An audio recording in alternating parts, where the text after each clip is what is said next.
এই যে দেখতেছেন খাটগুলো মসজিদের বাহিরে আজকে বের করে রাখা হয়েছে। একজন আয়েশা বলতেছে, হুজুর, মসজিদের ভিতর থেকে খাটগুলো আজকে বাহিরে কেন রাখা হয়েছে? প্রতিদিন তো আয়েশা দেখি মসজিদের ভিতরে থাকে, খাটগুলো আজকে কেন বাহিরে হুজুর? তার উত্তরে ডাক দিয়ে বললাম, ওরে মুসলমান ভাই, আল্লাহ তাআলা দুনিয়ার জমিনে একজন মুসলমানকে দুনিয়াতে পাঠাইয়াছিলেন। দুনিয়ার মধ্যে তার অল্প সময় হায়াত দিয়া দুনিয়ার জমিনে তাকে পাঠাইলেন। তার হায়াতটুকু শেষ করিয়া আজকে দুনিয়া থেকে বিদায় নিয়ে কবরের ডাকে চলে গিয়েছেন। আল্লাহ তাআলা তার মরণের সময়টাকে নির্ধারণ করে দিলেন, সেই সময়টা আজকে চলে এসেছে। তার মরণ হয়ে যাওয়ার পর তার কাফন দাফন সম্পন্ন করার জন্য আজকে খাটগুলো বাহিরে রাখা হয়েছে।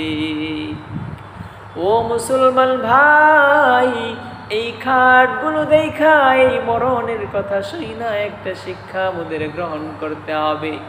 একদিন তোমার আমার জীবনের হায়াত শেষ হয়ে যাবে গো।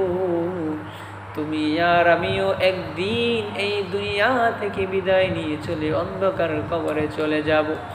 মহান আল্লাহ তাআলা একদিন আমাকে তোমাকেও কবরের জগতে যাওয়ার জন্য ডাক দিয়া দিবে।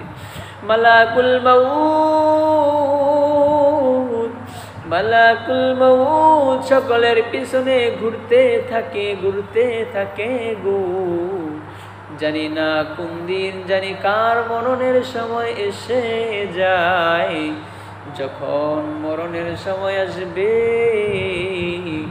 সাথে সাথে আমাদেরকেও দুনিয়া থেকে বিদায় দেওয়ার জন্য, কাফন দাফন সম্পন্ন করার জন্য মসজিদের খাটগুলো বের করে এভাবে বাহিরে সাজায়া রাখবি। সুতরাং মুসলমান ভাই, চলো চলো, দুনিয়ার মোহে না পড়িয়া, দুনিয়ামুখী না হইয়া আখিরাতমুখী হওয়ার চেষ্টা করি। আল্লাহ তাআলা যেই বিধানগুলো দুনিয়াতে দিয়েছেন, যেভাবে আমাদেরকে চলার কথা বলেছেন, রাসূল যেভাবে চলেছেন, সাহাবায়ে কেরাম যেভাবে চলেছেন, আমরা যেন সেভাবে চলতে পারি।